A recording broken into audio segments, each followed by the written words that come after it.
Hello everybody, welcome to another J Indie review. Today we will be reviewing the Revoltech Iron Man action figure. Now this is the armor from the first movie, and this is the Mark III armor. And when I seen online that they were doing reviews on the Iron Man, I only seen them review the 4th, 5th, 6th, and the 7th armor, which was in the Avengers movie, but never the Mark III armor. And I'm going to review this Iron Man today because this is my favorite armor, really. And this is the armor that started everything off. Now, when I review this figure, the first thing I want to get into is the box. On the box, you have a very nice picture of Iron Man taking the pose that he took in the first movie poster when the movie first came out. You have the Iron Man title down here in the corner, Sci-Fi Revoltech, and the figure is sculpted by Masamoto Ichiro. Now on the left side on the box, you have the Japanese writing, and down here you have a brief tutorial on how the Revoltech joints work on the figure. Okay, on the back, you see a bunch of poses that Iron Man could take, and basically to show off all the articulation of the figure.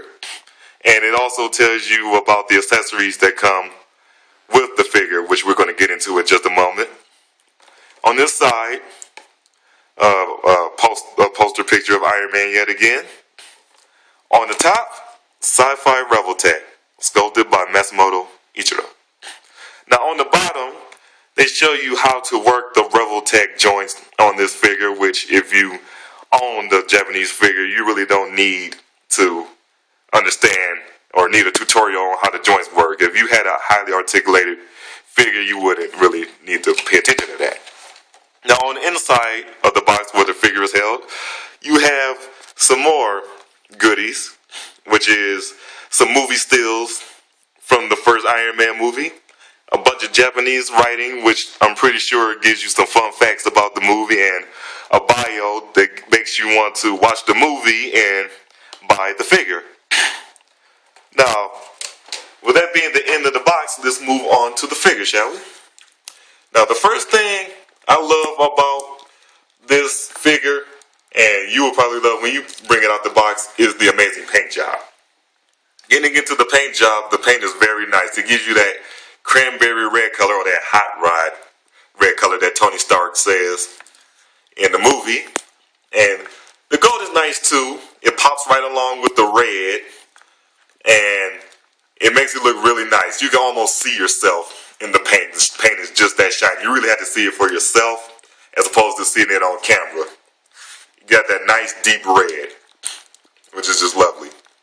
Now, as far as sculpt is concerned, the sculpt looks absolutely amazing. It looks just like it did as if you had just popped him right out of the movie itself. The armor looks the way that it's supposed to, from the head down to the boots. And you can see that he has the rivets on the front. The arc reactor is very nice. If I can get the camera to focus. Looks very nice, very detailed. And the shoulder pads look nice. Like I said, all the way down to the rocket boots. The boots got the nice little rivet on the side, which it has in the movie. And another thing, on the inside, you can even see the inner layers of the armor. That nice silver on the inside. You would think that Revoltech would have just painted it red or forgot all about it and took some kind of shortcut, but they really paid attention to detail and they got that correct. And to prove that they got that correct, if you look at this picture of Iron Man, you will see that the gray is actually on the suit in the movie, which proves that they're on point with the sculpt of the figure. So, proving the superiority in that, moving on to the articulation. Now, when Revoltech first made the line of Iron Man figures, it was to compete with the Hot Toys action figures, which I would assume, because with everything that this one does is pretty on par with the 12-inch figures that Hot Toys made. And when the Hot Toys figures are priced at $250, seeing this come in at $70 and it still give you quite the bang for your buck is pretty much ideal for a lot of consumers. And it's been very proven because these things pretty much sold like hotcakes. So, like I said, one thing that puts them over them is the articulation. Starting from the head, of course, his head can look straight up, which is ideal for flying poses. And he looks down this far. And if the neck look kind of weird to you, it's pretty much because the neck is stiff. Now, there is a way to fix that, and there's a little trick that you can use. But the problem is, I kind of forgot what that trick was. I don't plan on fixing it or changing how the neck is. I think you have to take the joint out of the neck and flip it upside down. I'm not really sure. I'm not going to play with it because it really doesn't matter to me. You can do yours any way you want, but for me, I'm just going to leave it that way. But there, just to let you know, there is a way to make the neck look more relaxed. But you can make the neck move downward. The shoulder plates can move up and down thanks to the Revoltech joint. And just to point out the Revoltech joint and show you how it looks, that would be the Revoltech joint. It kind of got like a ball joint, like peg thing going that ratchets backwards and forwards. So when you move the shoulder plate up, when you move the arm up, the shoulder plate gives way. So if you need them to take a repulsor blast, the shoulder plate does not get in the way whatsoever. And moving down to the elbow has a Revoltech joint in it, which causes the elbow to go this deep in, and of course straight out, and of course it has that swivel. And the hands is also on a small Revoltech joint, which makes it 360 and go in and out.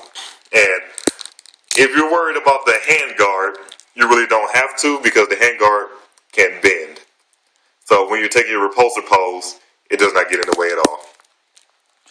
Now, the stomach has a nice little springy joint. I don't know why it doesn't do anything, but there is a Revoltech joint in there, and it really doesn't serve any real purpose if you ask me. But it's in there just to let you know. And the legs aren't on a Revoltech joint, and it's not on any ball hinge. It's kind of just a regular hinge type thing going on with the leg, if you can see.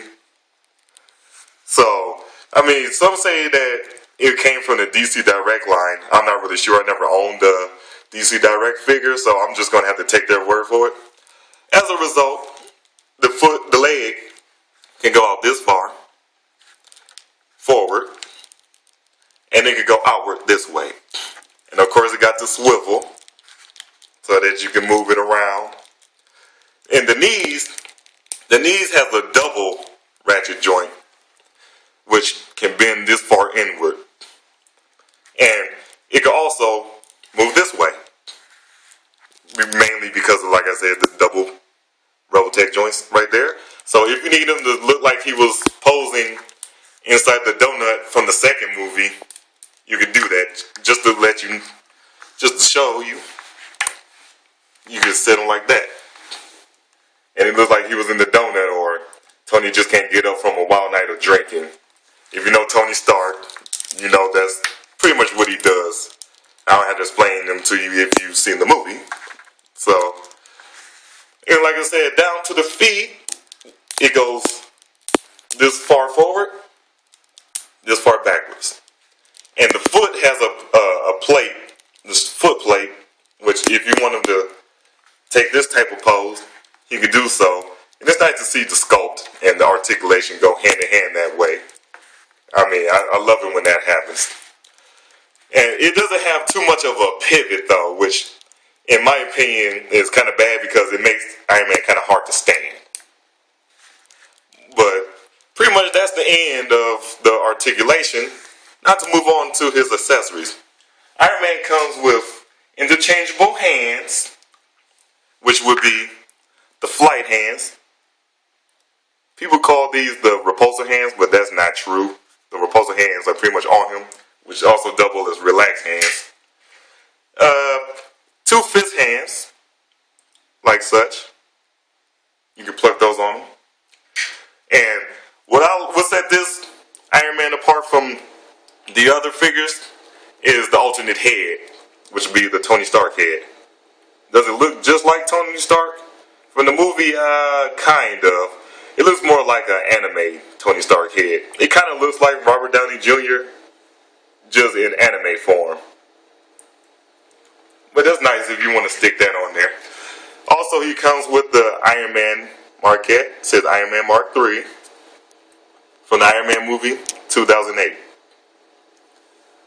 And you can take all of these and store them in the final accessory, which is this Revoltech orange storage box, which is cool. You know, I don't like losing small parts. And that would be it for the review. Like I said, the other Iron Man figures come with repulsor blasts and a stand that makes him look like he's taking off. But like I said, I'd rather take the alternate head, if you ask me. And the real reason why I love this figure should really be a shining example to you. But like I said, this figure is about $70. It came out last year, so it might be a little scarce now, but I'm sure you can find them, but it's going to be quite the hassle. And this has been a J&D review. This is the J, signing out.